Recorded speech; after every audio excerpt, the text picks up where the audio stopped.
নমস্কার বন্ধুরা, কিভাবে লুচি বানাতে হয় দেখুন আপনারা। আমি এখানে ময়দা নিয়েছি 2 কাপ, 1 টেবিল চামচ চিনি দিয়েছি,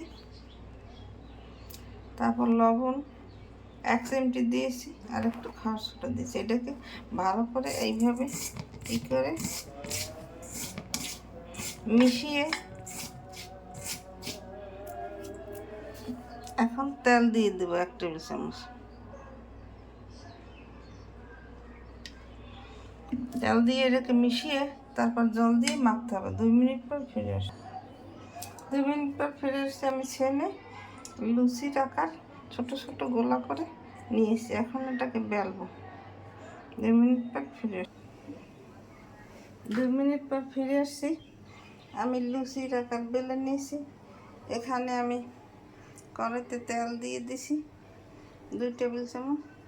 তেল গরম হয়ে গেছে, এখন লুচি ভাজা দেব।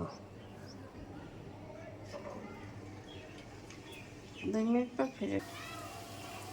পর ফিরে এসছি।